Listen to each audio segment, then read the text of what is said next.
Hi, everyone.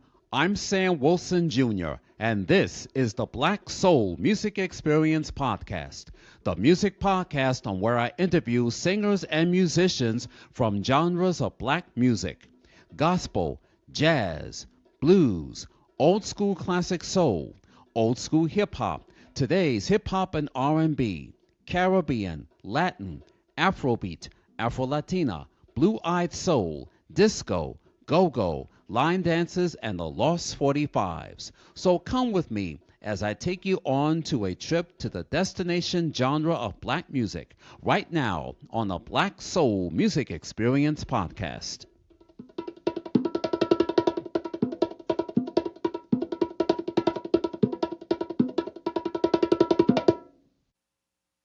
Legal Shield is a proud sponsor of the Black Soul Music Experience Podcast.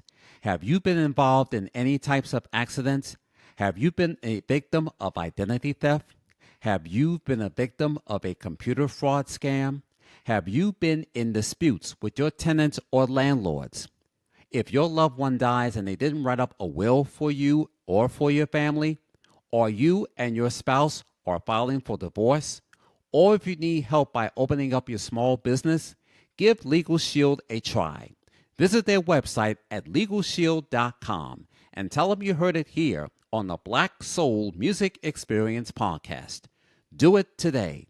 You'll be glad you did. Welcome to the Black Soul Music Experience. I'm Sam Wilson Jr., and I have a special guest on my show. And this lady that I'm about to introduce is from Los Angeles, California. She is a singer, songwriter, and her new songs, including Them Things, Friends, Clap, and How Can I Repay You, and many others.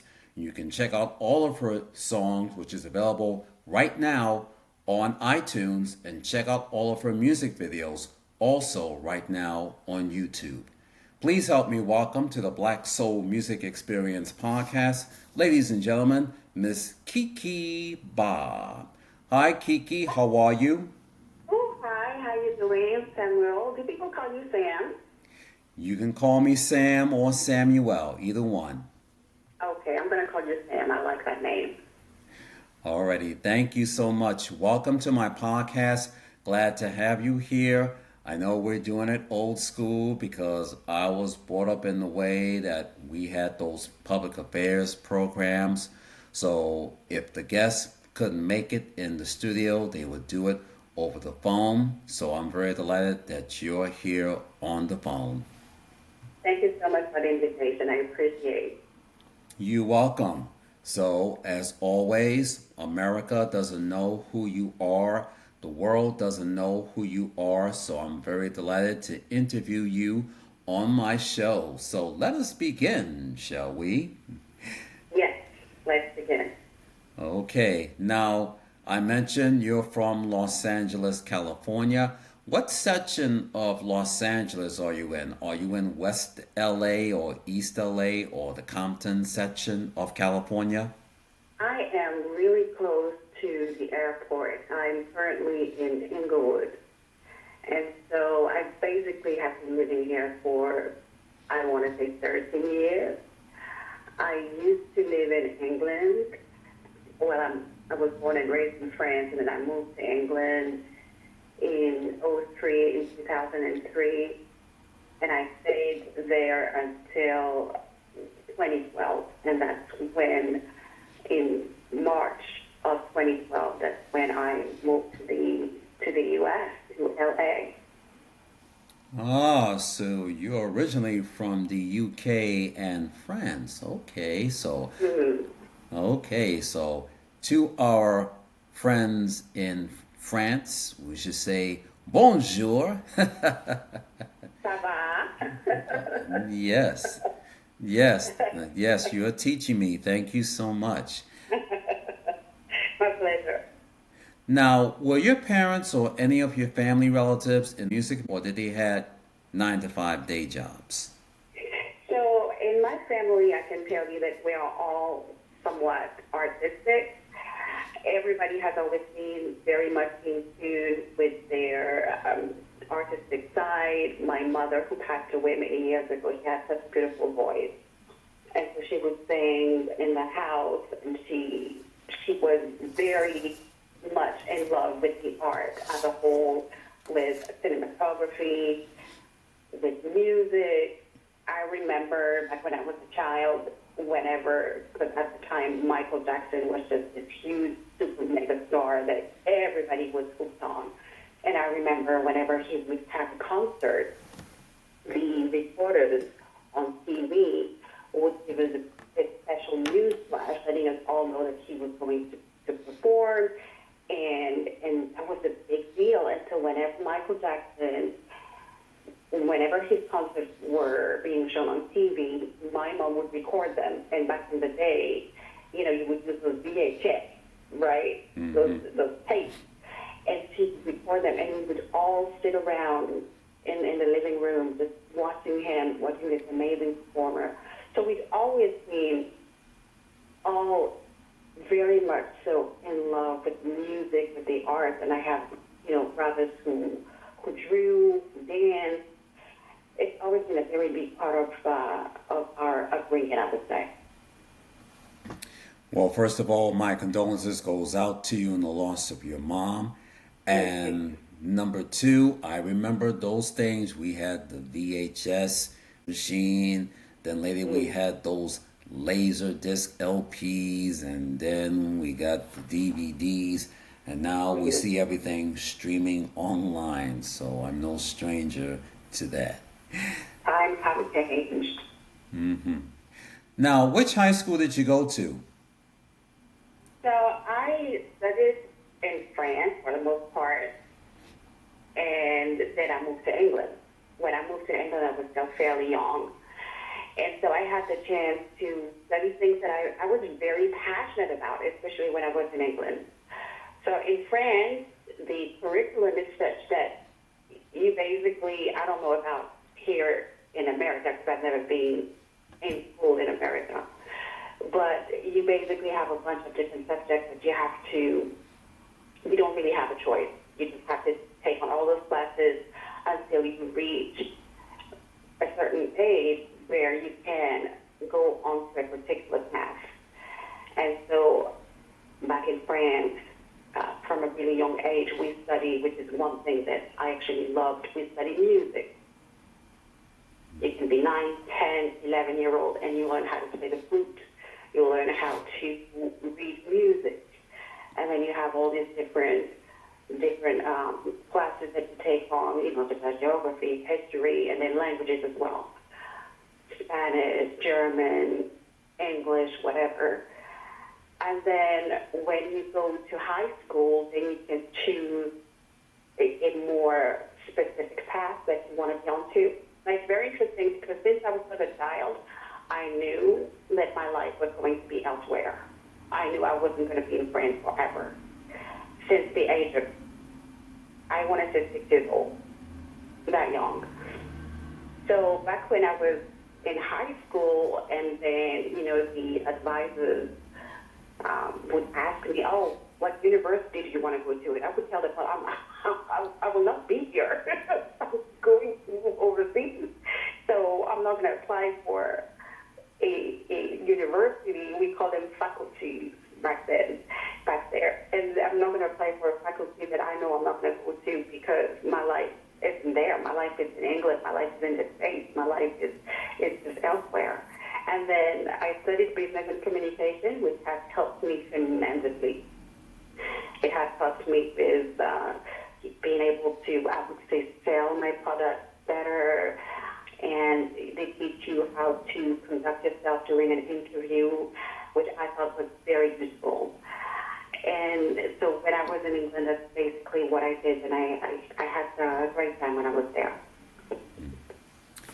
Now, in France or the UK, what college or faculty have you went to, and what was your major in one of those countries? When I was in England, I studied through the Open University, and again, still international business, but I did not I did not finish it because I started working and so I just put it aside and I never went back to it. And then I realized that there was one thing that I loved so much, which is traveling and languages. And so I thought, okay, let me focus on those things that are going to be even more useful as the years go by. And so that's what I did. Now, who did you want to be when you grow up? Who did I want to be when I grew up? I just wanted to be an artist and record music and live in different places in different countries. Now, how old were you when you started singing and writing songs? So the very, very first time that I actually wrote a song, I was 12. I was 12. And then it was some kind of a rap song that, I mean, don't ask me to rap to you because I wouldn't remember. I would win. But I performed the song that I had written in front of my brother, my baby brother.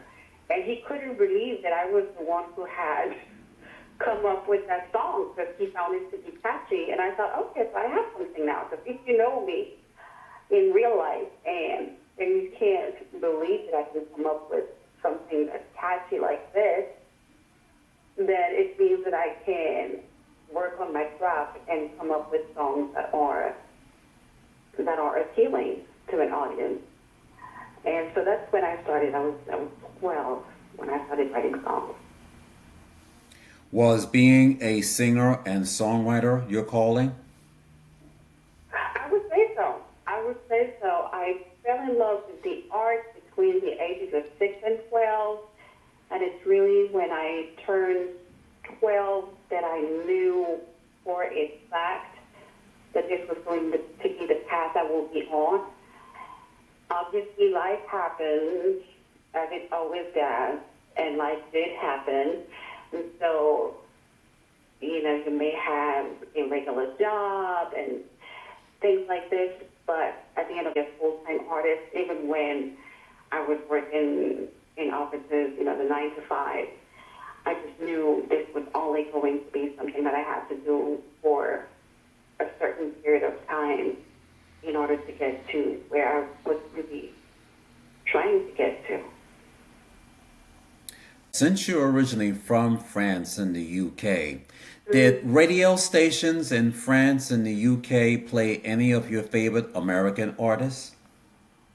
All the time. All the time. The beauty of living in Europe is that they export a lot of all genres and all kinds of music, really. So you have a lot of African musicians that are rocking the charts, and then you also have a lot of successful Canadian artists that you would hear their songs on the radio. Same thing with American artists or people from Japan. Because I guarantee you're big in Japan. But it's very interesting in England and in France they're very open when it comes to music, when it comes to film. Now, growing up, who were some of your favorite American artists? I would say definitely Michael Jackson. I have always felt, how can I put it, some kind of a strong connection to his performances, to his voice, to his music. And I also remember watching audience members, once again, when we would watch his concerts on TV. I remember specifically a young girl who was watching him, and she had tears in her eyes. She was so mesmerized by his performance. And I thought, oh, that's amazing. Like the kind of impact he had on people, almost like if he had put a spell on people. That was such a beautiful thing to see. So definitely Michael Jackson. Loved his music, the dancing, the hard work. I love people who put a lot of heart and soul into what they do. And then another American artist. So I grew up in an era where basically it was what we would call them the trilogy. And at the time it was Michael Jackson, Madonna, and Prince. They were sort of not at war with one another, but they were all trying to get the number one spot. That was like that at the time. That's how it felt like, at least from the outside. So I would say back when I was a child, Michael Jackson for sure, and probably some of Madonna's earlier work too. And who were your musical influences that had inspired you to sing? So a bunch of very great lyricists from France, and also quite a few African singers, songwriters, and performers. So I'm going to tell you this French lyricist, singer-songwriter who passed away years ago. His name was Serge Gainsbourg, and he was such a great storyteller, to the point where even the newest generation would use a lot of his texts, a lot of the lyrics he had come up with in their songs. That's how much of an impact he had on the musical scene. Mm-hmm. Now, I did get a chance to look at your stuff on LinkedIn, and also I checked out some of your music videos on YouTube. How would you describe your sound? It really is a mixture between neo-soul, pop, Afrobeat. There are certain elements of jazz as well. I am a very eclectic person, so when I write, all of these different genres that I'm a big fan of sort of come together, and the songs that I come up with are just a reflection of all the different sounds and genres that I'm such a big fan of. It's a nice little combination of neo-soul, R&B, pop, Afrobeat. Now, how did you come up with the name of your record label, Musique for Life, and how many years has your record label was in existence? So I've had the chance to record my very first album back in 2016, and right here in LA. I'm very, very happy about this. LA has been really good to me. Musique, which basically is French for music, for life, because I just don't see myself not being an artist. It's what I breathe, what I eat, what I am truly passionate about. So that's what Music for Life is all about. So I came out with the name many years ago, actually. I was in England at the time, and that's how it felt. It felt right. This is something that I'm going to be doing until the day I die. Music for Life. Now, since you're originally from France and later raised in the UK, you speak many different languages: Spanish, French, English, and Japanese. How good are you with speaking at those different languages?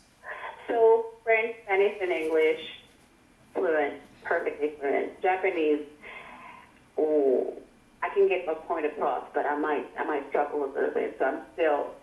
It's such a rich language, and the alphabet is something else. I mean, they have 3 different types of alphabet for crying out loud. Why would they want to give people a headache like that? But it's such a beautiful language, and I love the culture. So when people talk, I can pick up on a conversation, and they talk way too fast in Japanese, and I can ask them to slow down. Now, I live in LA, so Spanish is a must. I know you're in New York. Do people speak a lot of Spanish in New York, right? Yes, we do. LA is pretty much the same thing. And so fluent, I can understand everything they say. French, obviously, it's my mother tongue. And then English, I mean, I lived in the United Kingdom where they have a different accent every 2.5 miles. So it's pretty interesting.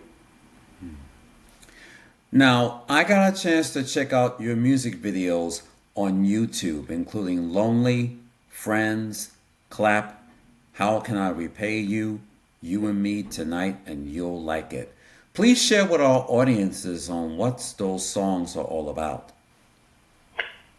So, How Can I Repay You is a song that I wrote in the memory of my mother who had passed away, and it's also a song that I dedicated to a really, really good friend of mine. We're like family, really. And this is a song that means a lot to me.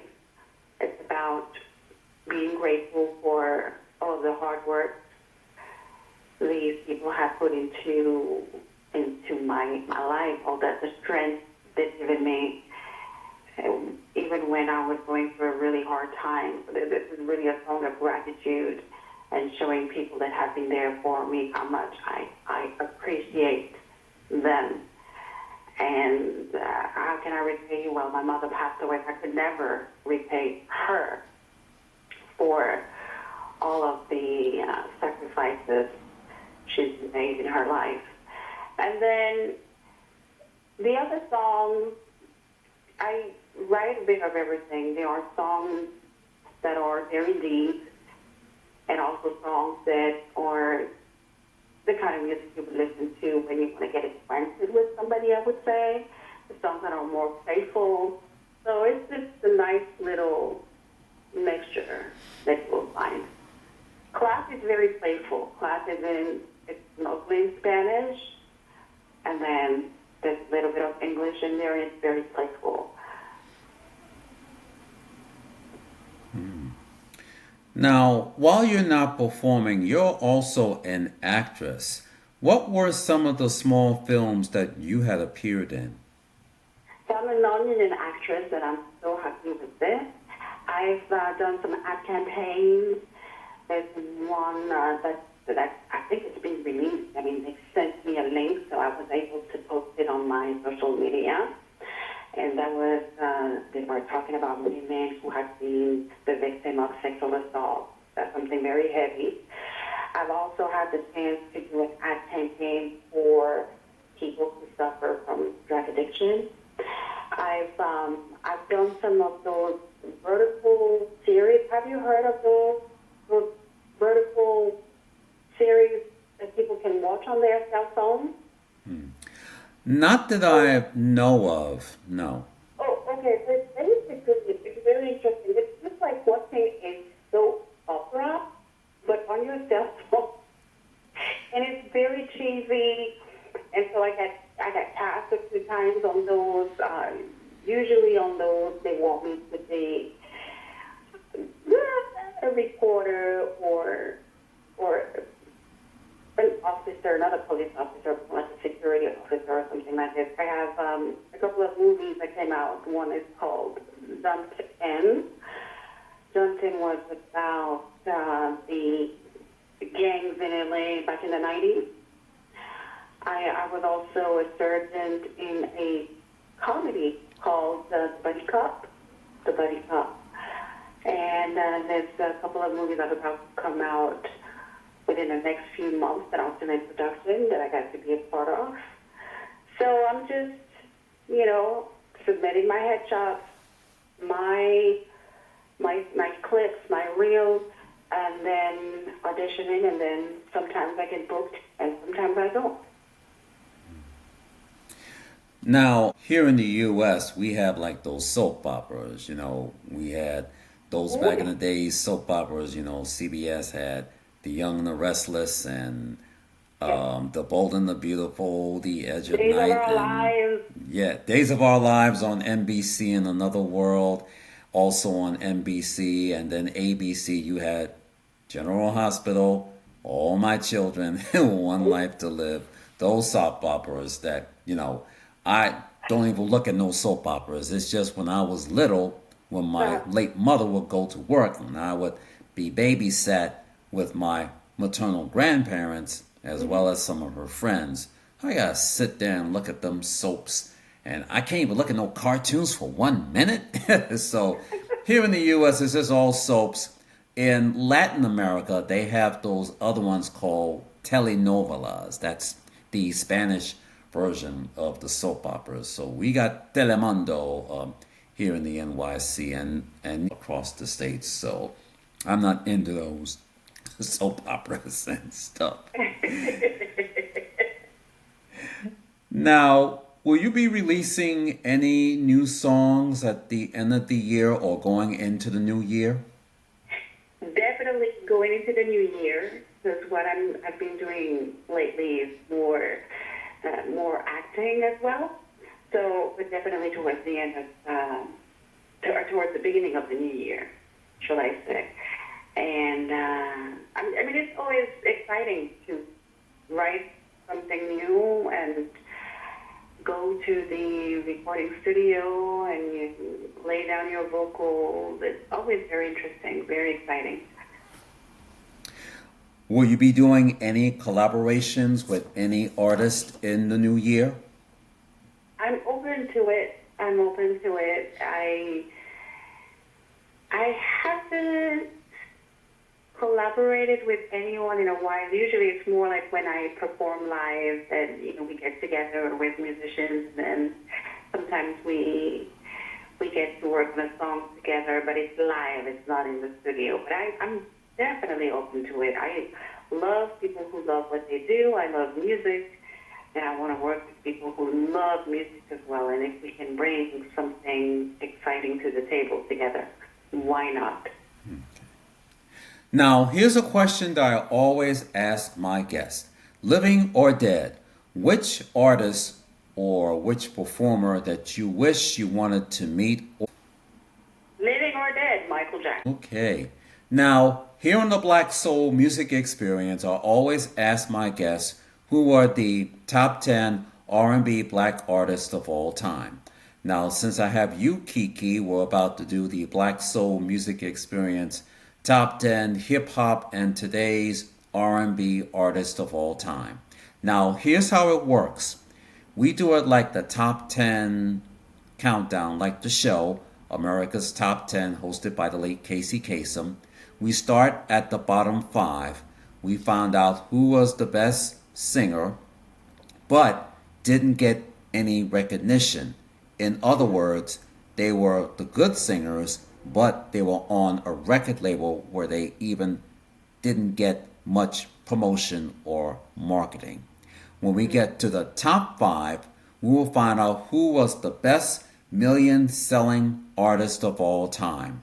Okay. Yes, did that artist receive those number 1 hits, top 10 hits?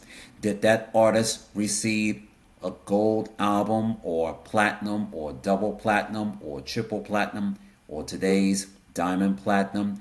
Did that artist receive a Grammy Award, an American Music Award, or a Soul Train Award, or a BET Award, or an MTV VMA Award?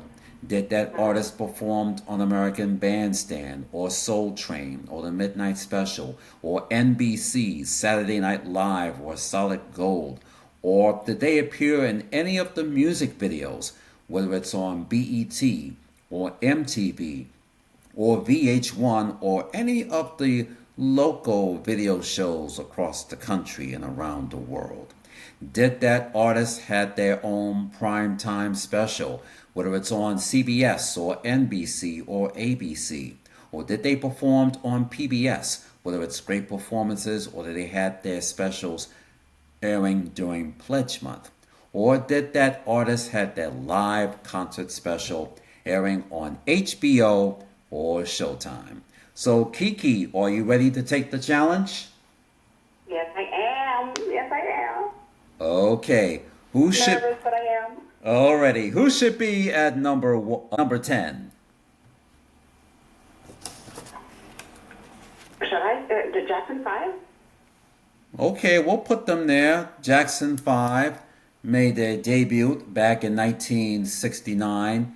Michael Marlon, Tito, Jackie, and Jermaine made their debut on the Motown label with their debut LP called Diana Ross Presents the Jackson 5. They had their debut hit called I Want You Back, released back in 1969. Went to number one back in January of 1970.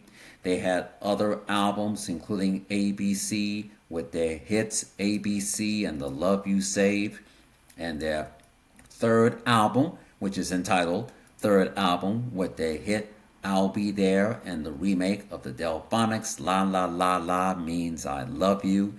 While Michael had a couple of solo LPs on the Motown label, including Got to Be There and Just a Little Bit of You. And then by 1976, the whole Jacksons had moved to CBS Records. Jermaine still stayed at Motown, so they brought Randy along with them. So they named themselves as the Jacksons. They had some hits, including Enjoy Yourself, Let Me Show You the Way to Go, Shake Your Body Down to the Ground.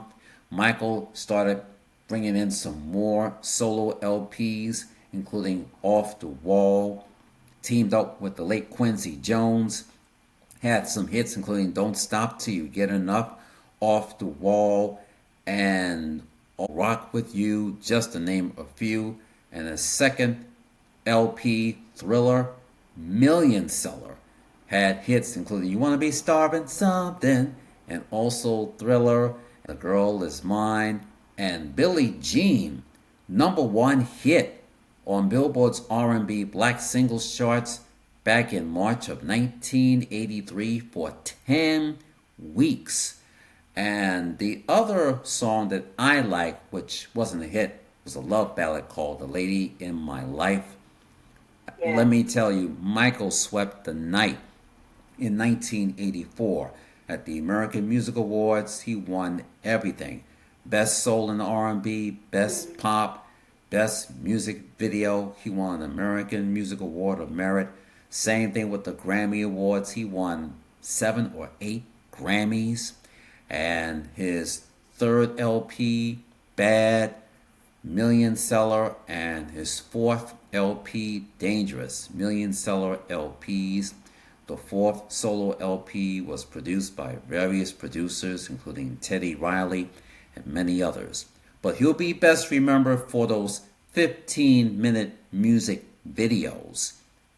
You had Thriller that had like Playboy Playmate Ola Ray and the late Vincent Price, directed by John Landis.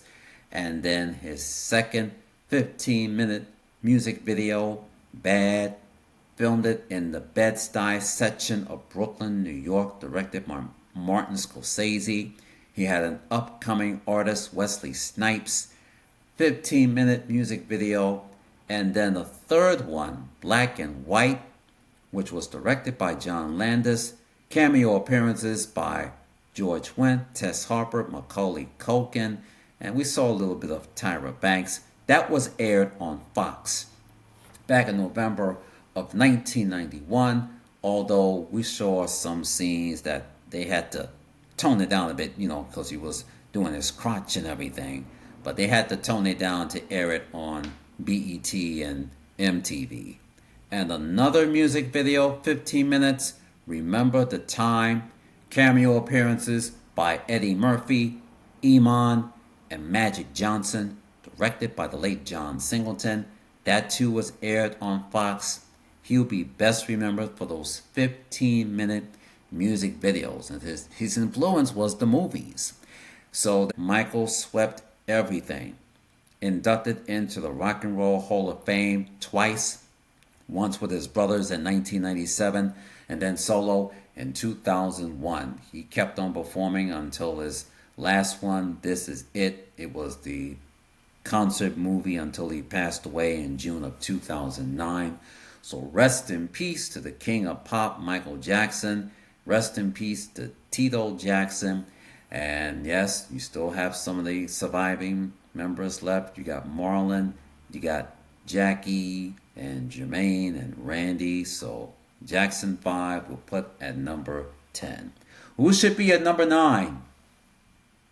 Earth, Wind, and Fire. The Elements of the Universe, Earth, Wind, and Fire, made its debut back in 1969, founded by the late Maurice White.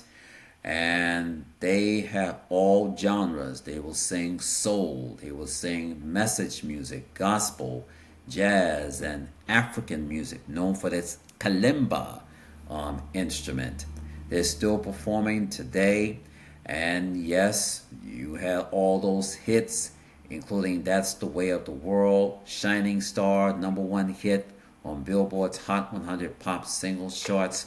Also, you had September, Let's Groove, Side by Side, and Open Our Eyes, and Evo, just to name a few. They won a couple of American Music Awards, a couple of Grammys, been inducted into the Rock and Roll Hall of Fame for the class of 2000. So they won so many accolades. And yes, they are the Kennedy Center honorees. So Earth, Wind, and Fire will put at number 9. Rest in peace to the founder, the late Maurice White. Who should be at number 8? Sade. Ah, yes, Sade, representing the UK and Africa, made her debut back in January of 1985 with her debut LP, Primitive Life. I got a chance to see some of her music videos, including Hang On to Your Love, Smooth Operator, and Your Love is King.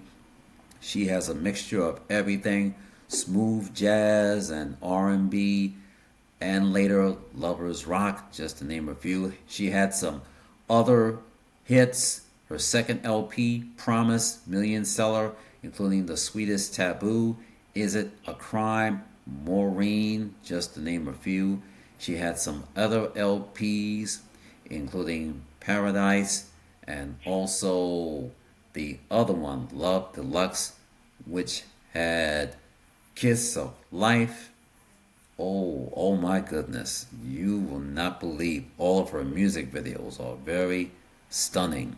So we'll put Sade at number 8. Who should be at number 7? The Whisperers. Ah, yes, The Whispers, number 7. They made their debut back in 1969. Had some hits, but didn't get that much oomph back in the 60s until the 70s came along with their other hits, including Bingo and What More Can a Girl Ask For. And then by the late 70s, they had some other hits, including Olivia, Lost and Turned Out, Let's Go All the Way. And then by the 80s, they struck gold with their number one hit called And the Beat Goes On. Number one hit on Billboard's Soul Singles charts back in March of 1980. They had other hits in the 80s, including Keep On Loving Me, Rock Steady, and all the other hits. They have been churning out hits during the 70s and 80s and early 90s. So rest in peace to Gordy and Marcus and Nicholas Caldwell and yes, Wallace, or should I say Walter, or the Scotty twins. So the Whispers, everything will go at number 7. Who should be at number 6? Otis Redding. Otis Redding at number 6. He is best known for those soul-stirring hits, part of the Stax record family. He is best remembered for his number one hit, Sitting on the Dock of the Bay, number 1 on Billboard's Hot 100 Pop Singles charts, and also number 1 on Billboard's Soul Singles charts. And yes, that was his only number 1 hit, and this was released after he was killed in a plane crash back in December of 1967. He won that Grammy Award for Best R&B Vocal Performance. His other songs, including the song Respect, which was written and performed by him, but it didn't become a hit for him. It later became a hit for the late Aretha Franklin. So he had all those hits, including I've Been Loving You Too Long, Try a Little Tenderness, I Can't Turn You Loose, just to name a few. So we'll put the late Otis Redding at number 6. Who should be at number 5? Cool and the Gang. Ah, yes, Kool and the Gang. Founded back in 1964, they were known back then as the Jazzy Acts, and then later they changed their name to Kool and the Gang back in 1969. They all genres, whether it was jazz, smooth jazz, acid jazz, funk, soul, disco, R&B, pop. They kept up with the times. They had some hits, including Funky Stuff, Summer Madness, Ladies Night, Celebration, which was number 1 on Billboard's Hot 100 Pop Singles charts back in January of 1981. Other hits had followed, including Cherish, Emergency, just to name a few. Yes, some of the members had passed away, but Kool and the Gang are still performing. And yes, some of the songs, including Hollywood Swingin', which was later sampled by Mason P. Diddy for their song called Bad Boys. So we're going to put Kool and the Gang at number 5. Who should be at number 4? The Dramatics.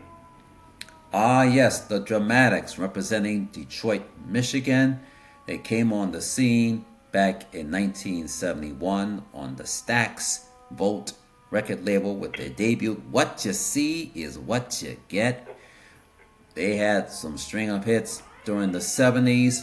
They had other songs, including In the Rain, Hey You, Get Off of My Mountain, and Toast to the Fool. They've been on the Stax label until Stax Records went out of business. They switched over to ABC Records. They had their other songs, including Stars in Your Eyes, a remake of Me and Mrs. Jones, and yes, Be My Girl, one of my favorite songs. Even though some of the members have passed away, but they're still around. So the Dramatics at number 4. Who should be at number 3? Number 3, the Commodores. Ah, the Commodores. Yes. Lionel Richie on lead. They've all been on the scene back in the early 70s. Their debut song was called Machine Gun back in 1974 from their debut LP. And they had some other songs, including This Is Your Life, Sweet Love, Just to Be Close to You, Easy, and yes, some other hits in the 80s, including Lady, You Bring Me Up When I'm Down. And they had their first gospel song called Jesus is Love. Even though Lionel Richie left the group in 1981-82, the Commodores were still performing. They had their other songs, including Night Shift. That was the song that paid tribute to the late Marvin Gaye and the late Jackie Wilson. And yes, they had a string of hits back in the 70s and early 80s. So we'll put the Commodores at number 3. We're up to number 2. The Supreme. Who's that at number 2? The Supreme. Ah, yes, the Supremes made their debut back in 1963. You had Diana Ross, the late Mary Wilson, and the late Florence Ballard. Had a string of hits, top 10 number 1 hits during the 60s, including Where Did Our Love Go, Baby Love, The Happening, Come See About Me, and then Love Child came in 1968. Florence Ballard had left. Cindy Bird's song moved in. They had some other songs, including Someday We'll Be Together, number 1 hit on Billboard's Soul Singles charts and on the Hot 100 Pop Singles charts. After that, Diana Ross left, so we had Jean Terrell replaced her. So they had some other hits, including Stone Love and Floyd Joy, I'm Gonna Let My Heart Do the Walking, just to name a few. So, yes, even though the group may be dismantled and things like that, even though we've lost the late Mary Wilson and the late Florence Ballard, so Diana Ross still doing solo, and Jean Terrell have retired. So we'll put the Supremes at number 2. Who should be at number 1? Marvin Gaye. The late great Marvin Gaye made his debut back in 1964 with his hit Stubborn Kinda Fellow, but he'll be best known for playing some of the other tunes that weren't hits, which includes some of the songs that paid tribute to the late Nat King Cole and Frank Sinatra. But Berry Gordy wanted him just to give a little upbeat tempo hits, including Ain't That Peculiar, How Sweet It Is to Be Loved by You. Did some duets with the late Tammy Terrell. But then in 1971, things have changed around. His breakout LP, What's Going On, have sold over 1 million copies in print. His number 1 single, What's Going On, was number 1 on Billboard's Soul Singles charts back in April of 1971 for 5 weeks. Other songs on that album, which include Mercy, Mercy Me, The Ecology, and Inner City Blues. He had some other hits during the 70s, including Trouble Man, which he also did the motion picture music score for that movie. Other hits including Let's Get It On, number 1 on Billboard's Hot 100 Pop Singles charts, and number 1 on Billboard's Soul Singles charts.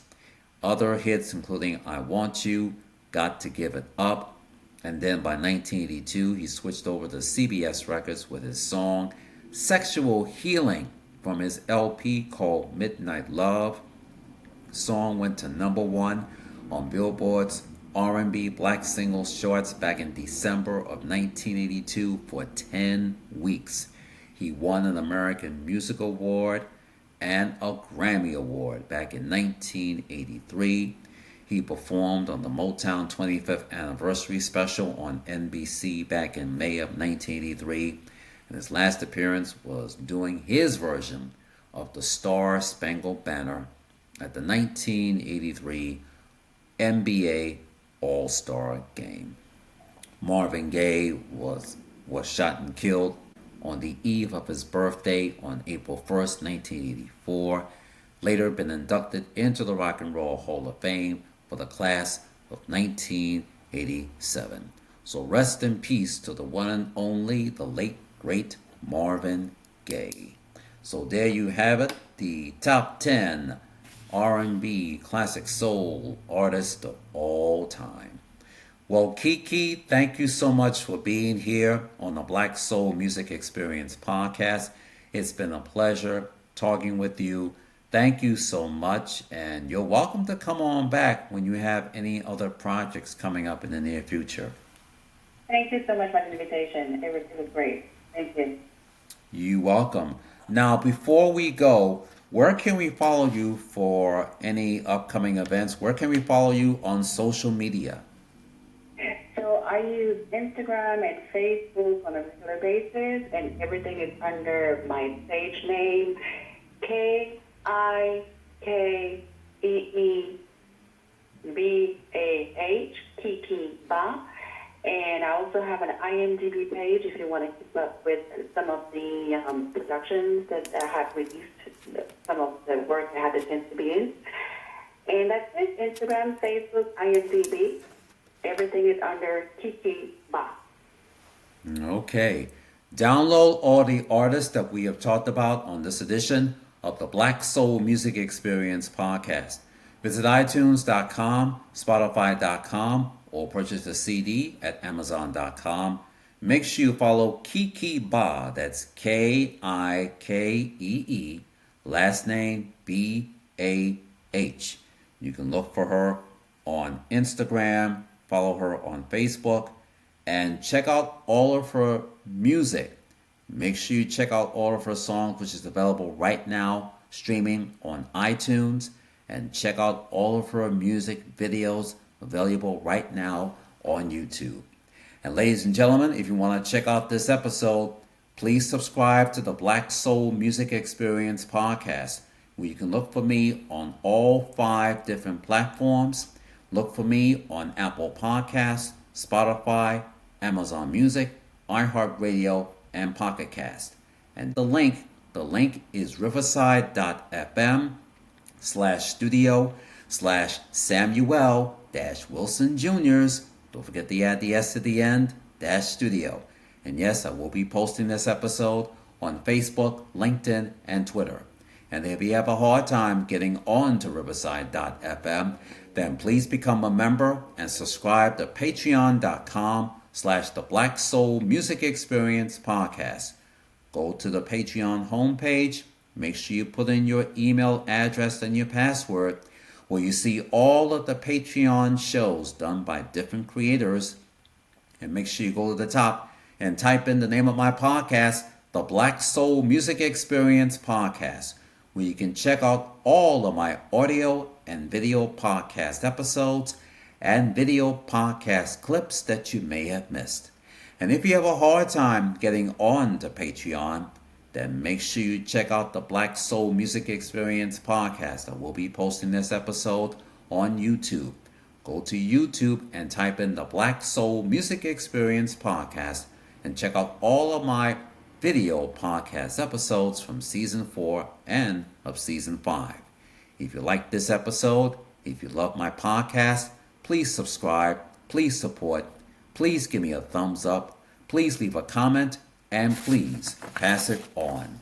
Thank you for joining me as I close out this edition of the Black Soul Music Experience.